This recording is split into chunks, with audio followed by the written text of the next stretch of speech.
Well, I appreciate you guys coming on the Opportunity Hour. During COVID, we've kind of learned one thing in that there's still opportunity. So we kind of decided to start this podcast that essentially fits one of two definitions. One being you're a pilot or air crew member that has a side job, and or you have a business that provides a product or service to air crew. Now, yours at face value doesn't necessarily fit that bill, but after talking to Erik, I think it will provide all kinds of value and opportunity to our listeners. Actually, I think on two levels, and we can get into that here shortly. So with that, starting with Erik and ending with Beau, let's do a quick 60 to 90 second Cliff Notes version of your background, when you started with Accurate Serve, and we'll go from there. All right. Need Erik Devlin, Tampa, Florida. I was flying with you at MacDill Air Force Base, flying KC-135s. As I transitioned out, I had some extra time, so I was talking with Beau, and I was like, man, it'd be nice to make some extra money on the side, but I kind of need a very open schedule. And Beau's like, hey, you can drop papers for me. I was like, I can? He's like, yeah. He's like, this is what it pays. So I was getting like $20 a paper or something like that, and started dropping papers for Beau, and a lot of times I could do maybe 3 or 4 papers an hour, something like that. So, man, that's pretty good side money. Maybe an extra 5 or 10 hours a week, whatever it was. Did that for like the last 2 years. And anyways, during that time frame, an office came for sale in Orlando, and Beau was telling me that Brennan, I'll call him Beef during this just for a heads up because that's what we always do. But yeah, anyways, he said he was going to buy the office. Like, man, I want in on this. So then that's kind of like my first idea of trying to go buy a franchise was us talking. Ended up not working out, but it definitely kind of got the bug for me. So fast forward to last couple months, just picked up Accurate Serve Detroit, kind of operate it remotely from Tampa. That's kind of where we're at now. Beef. All right. I'm Brennan Fogarty. I've known Beau since I was 6 months old. So that's why he calls me Beef. That's my nickname with my family. And it's stuck. So now I'm a 40-year-old man who goes by the Beef. I started with Accurate Serve in 2012 officially, but before that I was in hospitality. I worked for Marriott for 5 years and then out of other hotels and restaurants, service industry, bars. And that was my background. And Beau started Accurate Serve before I came along, but he had me serving papers here in Tallahassee. And Erik, he was paying me $10 a paper. Yeah. It was 20. It was 20. I think it was 10, man. Because I did like a fifth. What got my attention really was when I did 15 summonses to a NHOA, and then I got a check from Beau for like $150. Now on those, I probably paid you 10. And my sister got involved and purchased the Jacksonville office, and she said she was enjoying it, and I had enough of hospitality. So I reached out to Beau and I said I'm ready to try out Tallahassee. And it's been a pretty good decision, dude. Pretty good. Real good. You have multiple franchises now, is that correct? Mm-hmm. Yeah. Yep. We can dive into that in a little bit too. Sure. Beau, we're on to you, sir. Okay. Hey, I'm Beau. I'm the founder of Accurate Serve. Founded Accurate Serve back in 2009. Before that, like Brennan, I was in the hospitality field. I went to the University of Florida. Go Gators. Had to throw that in there, Beef. Thanks, buddy. It's too early for that. But anyway, yeah, I started off in hospitality. I got a degree in recreation parks and tourism with a hospitality management concentration. Started managing restaurants after I did my internship at the Sawgrass Marriott in Ponte Vedra Beach. That's where Erik and I grew up, by the way, Ponte Vedra Beach. Did some restaurants, got burned out owning my restaurant, and then I went to open up new restaurants all over the U.S. Just didn't like it, so shut that down, switched fields. Actually became a high school math teacher for a couple of years while I could regroup and figure out what business plan to initiate or come up with. And after 1 year of teaching, I said, I need to come up with a business plan quick because these kids are crazy. I cannot do this. So came up with Accurate Serve shortly thereafter. Spent a long time developing the concept, the mission and vision, the logo, et cetera, et cetera. Got it open 2009, 2010, served my first paper. It was a slow, rough start at first, trying to get new clients. But once I got the ball rolling, the ball got rolling. And then sticking with our mission and vision, I started seeing that I was sending a lot of work to other companies all over the place. And then I was like, we should start having accurate serves in these places so we're not farming out our work to other companies. We can keep it all in-house. But yeah, as soon as I started, Beef was there with me. He said, hey, any help you need? So he started serving papers. And like he said, once he got that 14-pack, he got really interested. And his sister was our first franchisee in 2012 in Jacksonville, and that was in July. And then Brennan opened up Tallahassee, our second office, a couple months later in October. And we have 38 offices in Florida now, 3 outside of Florida. Going to be 4 next month once our Atlanta office opens up. So pretty excited with the way the company's moving, the way we've got here. I love going to work every day. I mean, I get to work and correspond with jokers like this, and our clients are awesome. It's a great industry. A lot of people don't view or think about this industry, which gives us the inside track because we've been in it for 10 plus years and still finding ways every day to improve our company. Maybe give us a brief description of what a process serving company is. Sure. Yeah, so process serving companies can range in size. You've got one-man operations, you've got, bigger companies, et cetera, et cetera. But a process server generally delivers service of process. And basically, an attorney or a pro se attorney, but usually attorneys are our biggest clients.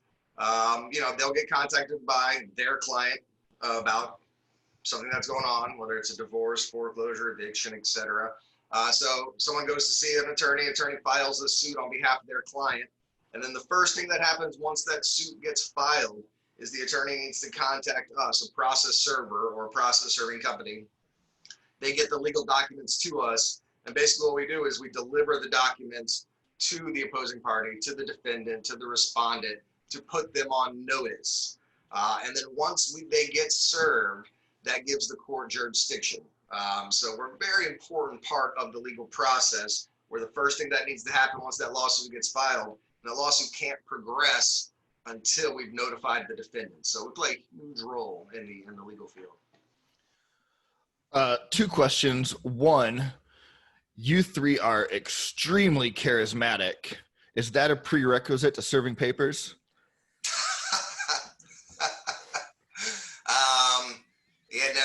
No. I've got some charismatic servers working for me, and I've got some pretty average Joes working for me as well. No. Fair enough. But maybe I have a shot then in the future. Question number 2. Do you guys have any horror stories serving papers? Because I can imagine there might be a certain level of anger when somebody gets served. Yeah, so I'll start. I guess I think the mic's still on me, but yeah, luckily I don't have too many recent horror stories. I've been in the office mostly the past several years. But when I started, yeah, I was serving all the papers myself. I was in the field all day, every day.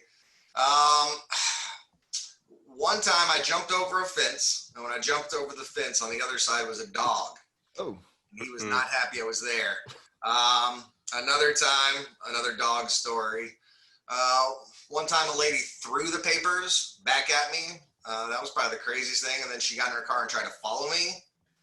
But I lost her after 2 blocks. I'm good. You got off easy. That was easy, Bo. That's nothing. He's got a fortune teller story. Oh, yeah, I got- cool. I got a bunch of them. I think the guy who runs our Daytona office has the craziest stories now. There's something does. about that area. Like there's that whole group of people who think that the sheriff should be in charge of everything, or the sheriff shouldn't be in charge of anything. I can't remember what it is, but they they think laws don't apply to them, and like they'll pull a gun on a processor. There's some crazy people in Daytona. Oh, But yeah, funny stuff can happen. Crazy stuff can happen. I had just as many guns pulled on me, kicking people out of hotel rooms, as I have serving papers. The most aggressive person that I ever served a paper to happened to be a judge. I don't know why he called me a MFer and cocked a shotgun and said the cops are coming. I was like, well, all right, should I wait? Got to calm down, buddy. There's all kinds of stuff that can happen. You just have to try and not to escalate the situation. Horror stories like I knock on a door and a bunch of pit bulls come out from underneath the trailer. That's fun. But I'm a dog person, so it was fine. We were buddies pretty quick. are you like the mailman? You carry treats in your pocket just in case? Yeah, when I was in the field, I had dog treats, and then in my glove box, and underneath that a 38. But I never needed the 38, just the dog treats. I went to serve it was like a realtor company here in Tallahassee, but they had moved. And then now it's a fortune telling office, fortune teller. And I said, is so-and-so here? And they're like, no, they moved away. And I said, did they tell you where they're going? They're like, no. I was like, can we try that crystal ball? And they slammed it in my face. Oh my God. So Hold on, what happened? the address I had for the summons used to be a realtor's office, but it was a fortune teller.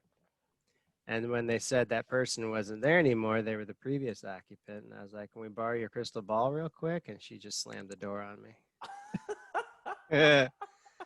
So it's not that kind of crystal ball. Yeah, I would have thought that, you walked into that office thinking, well, if they're not here anymore, at least I'll figure out where they're at. But Or maybe unfortunately- they're like a fortune teller that sells houses on the side. Yeah, That would I mean, come if in you- handy if you knew what house the person was going to be living in. exactly. If you can predict the market. Wow. Yeah. So Bo, when Eric first, Yeah. you're probably too new in this. Have you had any horror stories yet? Well, I'm kind of glad. I thought you were going to skip me for a second. These are all good things to know before I went to go serve papers that I didn't hear till this Zoom call right now. So awesome. Thanks for the heads up, guys. Keeping dog treats and a 38 in your car. Do you guys have accurate serve branded bulletproof vests to wear under your polos? Ooh. Well, No, but that's something to look into. I like that idea. I have never had anything that bad happen since I was doing this. Also note, when you're a process server in Florida, you have to go to a class to serve other papers that probably Beef and Bo can expand on more. I didn't go to the class, so I was typically doing like subpoenas for records.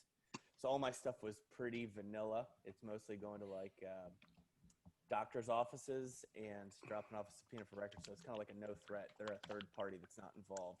So no big deal. However, Beau had given me a paper one day and I couldn't seem to find the address. And I'm like, I'm standing in this parking lot.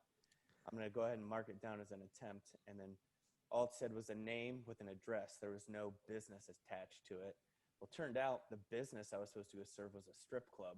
And I was like, oh, all right. It's Tuesday at 2 p.m. Guess I'm going in this strip club. So I walked in there and I was looking for Joe Smith or whoever it was, and I found the manager. And he said, hey, I'm looking for Joe Smith here.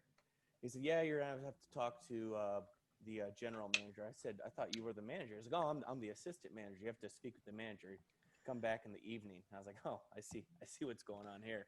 So anyways, marked my attempt, tried it again the next day around the same time. And this time when I went in, I was greeted by a young, pretty girl named Bambi. And I love Bambi. and she was like, hey, how's it going? Can I help you? And I said, yeah, sure. I'm looking for Joe Smith here. She's like, yeah, Joe's around here somewhere. I was like, all right, cool. So I followed around Bambi, and she's like, what's this for? I was like, I just have some legal documents for him. No big deal. She's like, well, I can't seem to find him. I know he's around here. She's like, can I take the papers for him? I said, sure. So as I'm getting ready to hand the papers to Bambi, the same guy from the day before comes out, and that was Joe Smith. He had straight up lied to me the day before, and the first thing he said when he saw Bambi was, he's like, damn it, Bambi. He's like, always tell him to go to the manager. She's like, well, Joe, you are the manager. And he threw out some curse words and finished it up with effing strippers. And all right, sir, have a good day.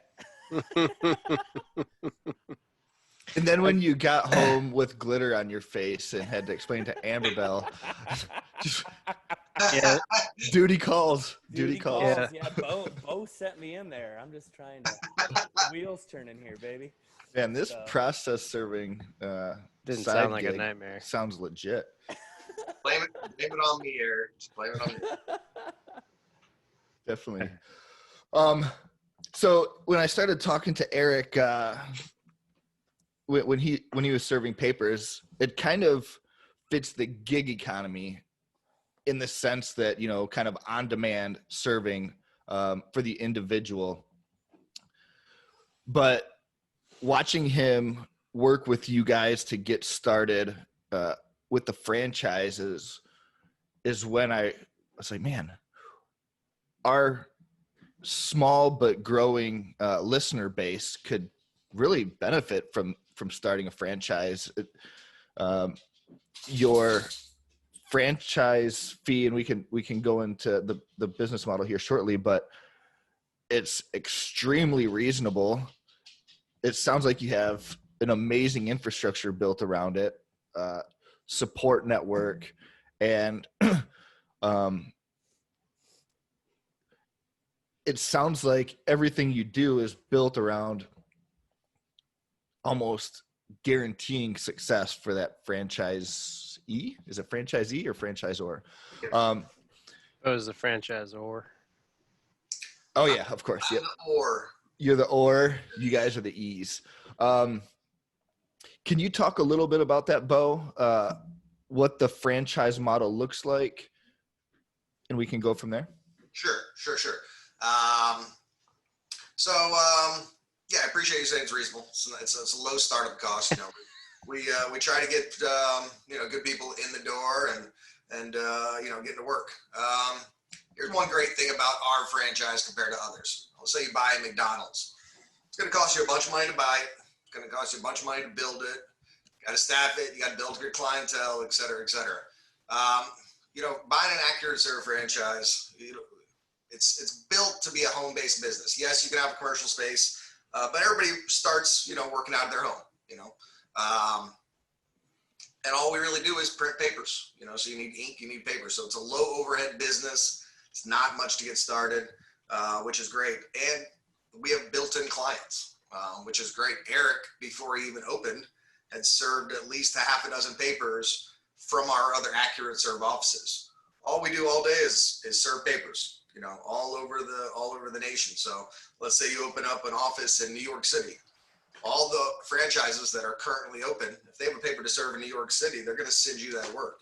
So we have 13, I think, franchised markets, and right there, that's people that could be possibly sending you work the day you open, or in Erik's case, weeks before you're even ready to open, you're getting work.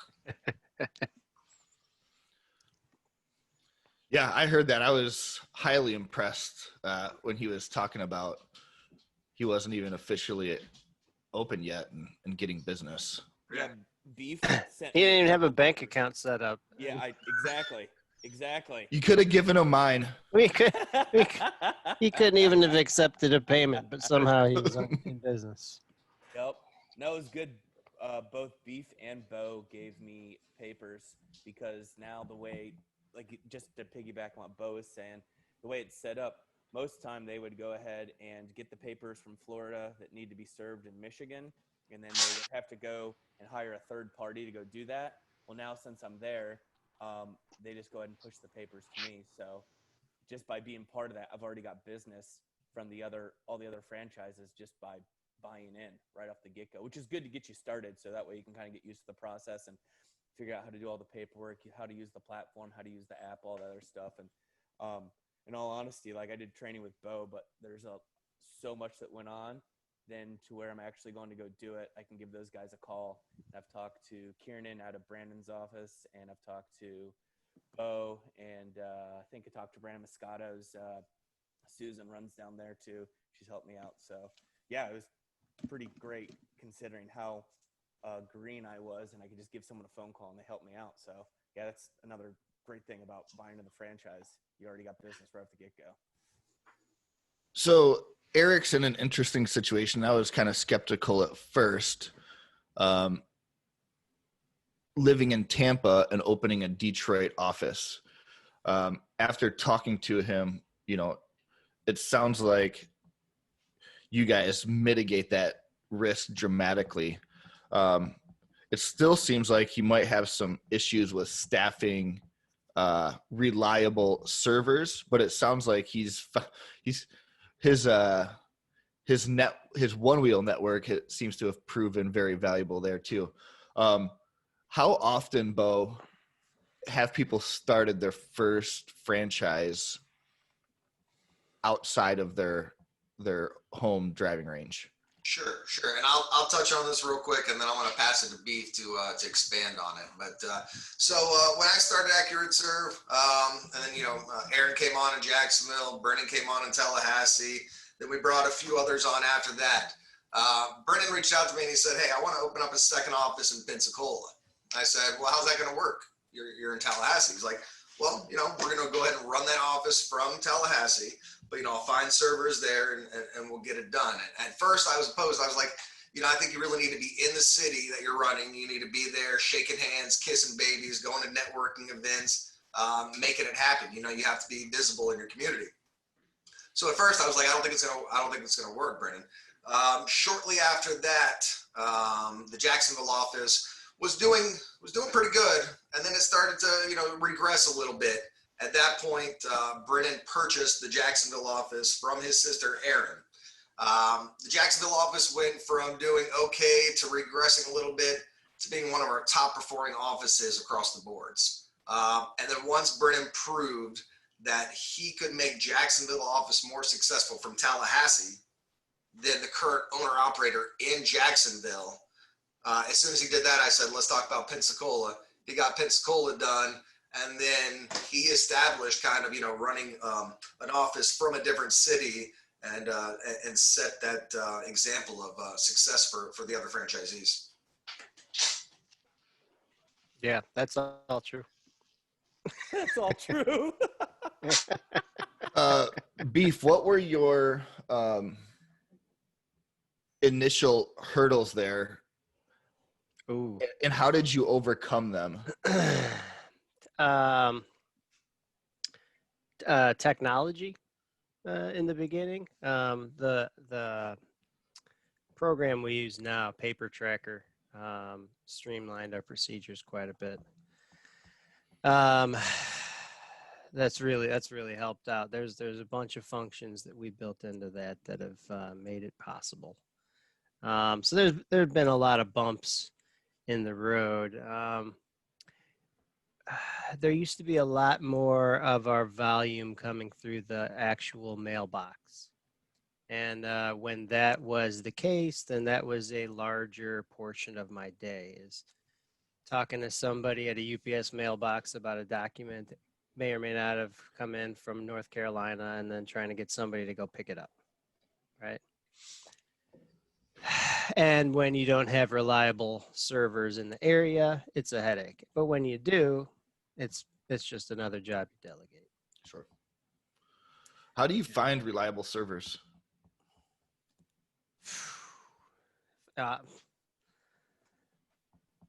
You get lucky. Yeah. I mean, you can find somebody and train them. And then the thing about a server is when we give somebody a routine job, they have a couple of days to go make an attempt.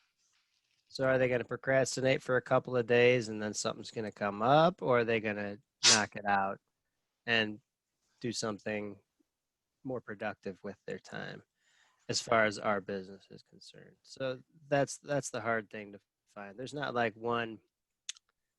one prototype. I have single moms, I have retired sheriffs, I have everything in between. It's anybody can serve a paper. It's, can you drive somewhere, answer emails, be reliable? Sure. Oh, what do you got for that? Reliable servers, man, I'll tell you what, once you find a good one, treat them well, so they stay with you. Some of my servers have been with me for a long time. I don't like to replace servers. I treat my servers good. And when they leave me, I make them feel really bad and say, why did you leave me? And try to guilt trip them as much as I can. Talk them into buying a franchise. That doesn't work. Then I show them the FDD and the FA, and I say, well, let's talk about the next level. We actually, have a couple of servers turned owner operators. Beef, as he said, he's served a 15-pack. He's like, whoa, sweet. All right, let's talk about running an office. Right. Eric, I think I gave Eric like 16 rushes to one address one day, and he made a bunch of money, and he's like, oh, sweet. Yep, that'll do it. So, yeah, and a great thing about this industry, too, is it just takes one whale of a client to bring you to the next level. I mean, you could be doing great, and then you could just get this whale of a client that like doubles or triples your sales. It's possible. Eric, being a new franchisee, can we talk about what that process looks like from, hey, Beau, I want to start a franchise. What kind of upfront cost is expected, and the training behind it, and then maybe cap off with anticipated ballpark revenue years 1 through 3. All the money stuff on that, I think, would be Beau. It's all written in the ops manual, so I wasn't sure if you want to touch on that. And I mean, I could kind of fill in on the backside of that and kind of tell you how that worked and where I'm at now. I mean, I still got a ways to go, but these are all the questions I asked Beau too. Is like when I went to go buy a franchise, I'm like, how much initial startup do I need, and how much money can I expect first year and second year? So. Hey, real quick, Eric, is that a mirror behind you? It is. Your head like goes perfectly right in the middle of it. It kind of looks like you look like a queen from Game of Thrones. I wish it was my hair. That would be awesome. Okay, I can jump on that real quick. So basically, if a person wants to look into an Accurate Serve franchise, they'd reach out to me. There's a couple of documents I need to send to them. One's called the franchise disclosure document, and one is called the franchise agreement. It'll be supported with some exhibits as far as different stuff and whatnot, but it'll also have, some revenue for them to look at and whatnot. But I can't make any predictions on what a new office will do. I can show them what offices have done, and go from there. But yep, I send the paperwork to them. I suggest they get with an attorney or a CPA and review the documents. We have to wait at least 2 weeks after I send them the FDD, franchise disclosure document, before we can move forward. Once we do move forward, we sign the agreement. They make an initial franchise fee payment to me. We schedule training. Training can be either with me or with Brendan or Brandon or Jared or anybody else on the team, depending on where they're coming from or where they're located. But I like to have them work with a couple different offices so they can see a couple different teams in action. But yeah, after training, we have to work on getting the website set up, and with our SEO team, our internet marketing team, and our website designer, and build the website and make that live once they're open. And then we have to start getting people to try to call them. Want me to piggyback on that, Tyler? Yeah. So anyways, the franchise, like Beau was saying, I mean, you could have a startup costing anywhere between like $10,000 to $30,000 ish. It's going to be in there, and it depends on how big the tier of the city that you're going to go buy. If it's a really big city like Detroit, or a smaller city like Ocala or something. But so that's all in there. So that's all the stuff that Beau gives you 2 weeks ahead of time, and that I went ahead and reviewed with my attorney to kind of see what we're getting into. And then after that, we went ahead, signed the contract, started our training, did our 2 weeks of training. I trained with Beau, our franchise owner in Atlanta, came down and trained with me, and we did, I think 5 days with you, Beau. Is that right? Five days with me. Yep. Yep. And then at that point, he went back, and I trained with Brennan Fogarty down in Fort Myers, and then we also went out and trained with Beef out in Tallahassee. And it was really good because everyone, I know it's a cheesy saying, there's more than one way to skin the cat, but you look at how Beau does it, how Brennan does it, and how Beef does it, and they're all accomplish the same thing, and they all have a different technique to accomplish that procedure. So at that point, you have a bunch of different tools tucked in your hip pocket to kind of see, how are you going to tackle this? How am I going to operate? Am I going to be like Beau? Am I going to be like Beef? Am I going to be like Brandon? Or maybe it's a combination thereof, and you kind of come up with your own little hybrid way of going to do this. The great thing, too, is working with someone like Beef, you got to see what it was like to work remotely from the city you're in and do something that's out of state, which he initially, like he said, he was talking about doing Jacksonville and Pensacola from Tallahassee. What is that? WWBD? Yeah. What would Beau, Brennan do?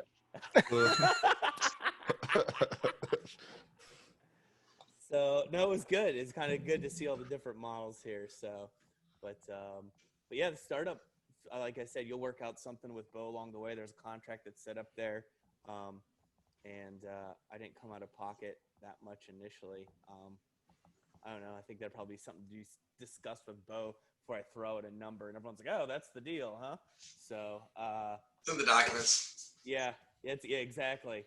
But as far as other stuff to get started was going and getting my virtual office in Detroit, obviously hiring servers. I don't know. I'm about to get on a tangent, Tyler. I think that might be No, that's good. And, yeah. Beau mentioned, you're setting up the website for the franchisee. You're providing training with successful franchisees that you've already got out there in the marketplace. You kind of mentioned startup costs 10 to 30, give or take. That just kind of gives the listener a ballpark. It's not 100, 150 plus property. So it's very enticing from the outside looking in. We'll talk later. Maybe I'll get one too. But Beef, can you talk a little bit about numbers that you personally have experienced as you've grown, maybe some of the lower markets regarding revenue and the higher markets regarding revenue? And if there was anything that you personally were able to do to maximize those numbers based on certain techniques, tactics, whatever.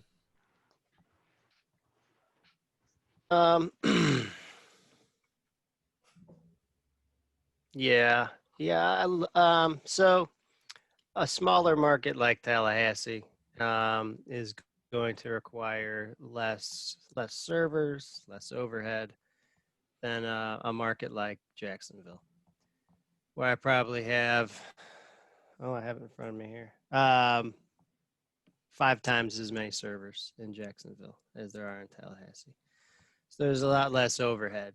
But when there's less overhead, that means you have a lower gross. So I could tell you that Tallahassee is probably half the size to a third the size of what Jacksonville is revenue wise. I've found I can have a pretty decent profit margin if we don't make mistakes and we collect on a large percentage of the invoices that we issue.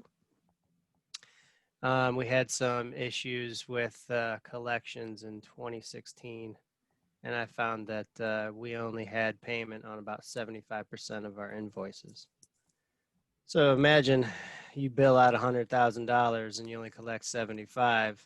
What's your profit on there? In a regular business, your profit would have been probably less than that 25%. You're probably losing money, but somehow I still made a profit that year. So we have a good system set up where we're pretty much guaranteed to turn a profit. I haven't lost any money since I started. Awesome. Really, other than lost opportunity. You know, that 25% was tens of thousands of dollars. Yep. What happens when you get an unreliable server that doesn't meet the request from the law firm, for example? Does that look bad on Accurate Serve? Mm-hmm. Do they go elsewhere? Is what's the market look like in term? Is there a lot of competition? It's different everywhere. There are some places that we have experience getting papers served in where there's really no good option.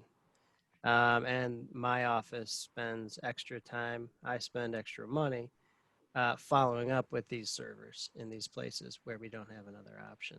Yep. And that's just kind of how the game works right now. If somebody's really not good and we don't have to send something to them, then we just don't. Or if we can replace them with a better server, we do. They're independent contractors too. It's not like you actually fire them. You just stop sending them emails. Yep. It's pretty simple. Yep. So you send out an email to everybody, all the servers for you, and the first one to respond kind of gets it. Is that how that works? Or do you hand select, or both? Me. No, not for me. We have territories. When you in a city like Jacksonville, one person. If you got one person working on the south side, you don't want them going to the north side. It's just basic. Yep. Logistics. Your mailman delivers in your neighborhood and a couple others. Yep.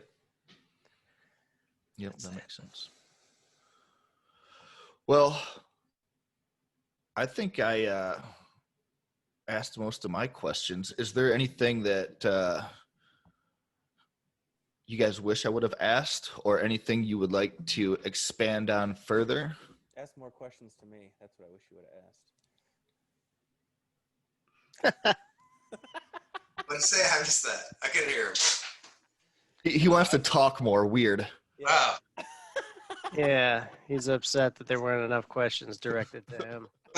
It's a good looking shirt though, Eric. I like that. Thank you. I like. Is that an Accurate Serve shirt? Nice. Nice. Cut off the top of my head. That's the way it's going anyway. So, I don't know. What do you guys got, Keith, Beau? Not much. I mean, if any of your viewers see this and they want to find out more, just direct them to any of our websites and they can get a hold of us and get a hold of me and look at those documents. But I welcome a good candidate to join our team. We've got a great team chemistry, team vibes going here. We don't want just any Joe Blow joining the team, but we welcome good charismatic person who's looking to explore and expand on an opportunity. It's what all these guys did. They had an opportunity and they made the most of it. So, if someone out there is looking for an opportunity to make the most of it, welcome a conversation. You know what? I was going to say this quick too before Yeah. we close out. From the pilot side of the house, as far as managing this and flying also, that's what I talked to Beau about and Beef about. Because if you have one of those schedules like the airline guys do, or maybe you're a corporate guy and you're working, I don't know, 7 to 10 days a month, this is real doable to do that. The big thing is just answering your emails. As long as you can answer emails, answer phone calls, and let people know that you're answering your stuff, you're able to kind of coexist to have your airline job or your corporate gig and then do this on the side. So that's Yeah, I'm really glad you brought that up, Erik. And that's probably the entire purpose of this conversation is you can do this while you're aviating on the side. Because as the viewers know, even the airline guys that are on the road for 8 to 10 days at a time, they're not in the cockpit 8 to 10 days at a time. It's they have plenty of time to field emails, answer phone calls around the clock. That's exactly it. How many times have I called you up, Beau, and be like, hey, I'm in Vegas. I got 3 days of downtime. And then we start putting in bets or something. He's like, hey, check it out. Let's go ahead and do a parlay on something. Meanwhile, in other words, I got a lot of free time on my hands when I'm on the road, so I can probably go get some stuff done. You know what I mean? As opposed to be going parlaying bets out in Vegas. But yeah, definitely a lot of time from the pilot perspective to make this happen, because you have all your worker bees out there, meaning your servers, and like you said, trying to find some good ones. So yeah. Anywho, I'll shut my mouth now. Piggybacking on that, I know Erik, when Erik's was flying, mainly he would only fly on the weekends too. So he would have the whole week pretty much open, and then he would just fly on the weekends. So if you have the availability, and also Erik, I mean, his servers in Michigan are pilots that he knows who have time off, and he talks to those pilots, and if one's flying, he'll talk to the next one. So and also what Brennan said is, you got a couple days to do it. If it's a routine and it's not a rush, it doesn't have to be done right away. Like I'd send to Erik a paper on Friday. He's like, oh man, I'm flying this week. And I'm like, you're back on Monday, right? He's like, yeah. I was like, you got time, man. It doesn't have to be done today. Doesn't have to be done this weekend. You got Monday, you got Tuesday. It's all good. Yep. And that's I know we're kind of freestyling here, bouncing back and forth. When I picked up my servers in Detroit, I reached out to the One Wheel page in Detroit, and a lot of these guys I picked up in Detroit, I think I've got 2 or 3 pilots, and I think I have like 3 one-wheelers who have served papers for me now. All these guys have full-time jobs, and that's awesome. They were saying, hey, the one guy's like, I work till 2 p.m., so I can't do anything till after 2. So I just kind of had a talk with those guys on the phone, called them up. We started off texting. I called them up, chatted to them, kind of told them, this is the deal. You got like a 1 to 3 day window to get these papers out. The sooner the better, though, right? Kind of like what we're talking about. If you wait 2 days and all of a sudden something comes up, I was like, you just got to communicate with me. I've ran into a hiccup there where one of the guys was like, yeah, I'm going to do it. And that happened to get him to do the first serve, and then he had to go back and do a second, and he just was really dragging his feet. So I had to come up with another plan. But the most responsible guys and reliable guys I've had have been the one-wheel guys.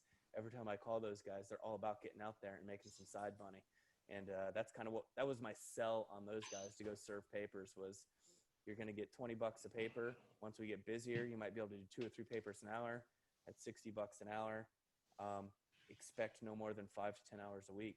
So if you're just looking for a side hustle, it's real easy sell to pick up servers if you can find a reliable group to kind of go to. And I talked with Beef about that too. He's like, hey, maybe you can get me some guys in Denver, which I haven't yet. Where's my Denver one-wheelers? But it's like, as soon as those things work in the snow? Do they have snow tires? The one, I think a couple of them do. They got a couple of them have these treaded, studded tires. So Ooh, cool. Who knows? Those things look like a lot of fun. Oh yeah. But I just used mine the other day for Beau. I was in downtown Tampa going to do papers. That's when I ran into that security officer guy that wouldn't let me inside the building. So, but I was just one-wheeling around Tampa because it's hard spots to go park. So I'll just find a spot, bring my papers with me, and then one-wheel to 3 or 4 places instead of having to go pay a That's little toll awesome. everywhere you I'd go. be doing that. So, but no, that's it. I just kind of figured we'd bounce around a couple other things we hadn't talked about yet. I don't know. I think we covered the pilot stuff and some server stuff.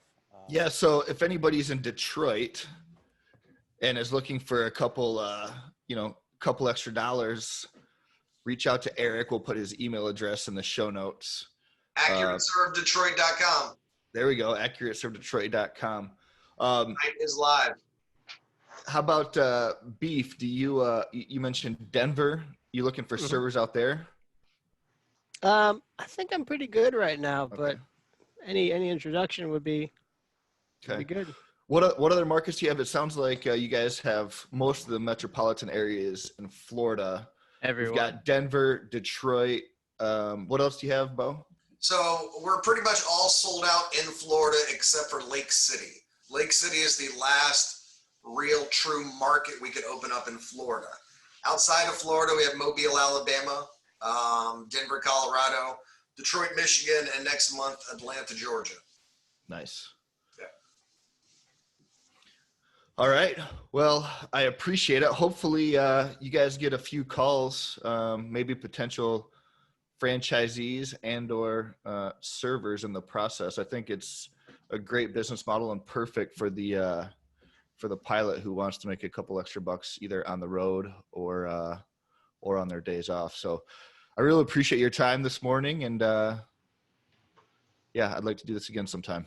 Cool, man. Thanks, Tyler. Appreciate Awesome. it, man. Thanks, guys. Later, Thanks, boys. guys. Hey, appreciate it, guys. Yeah. Y'all take care. See ya.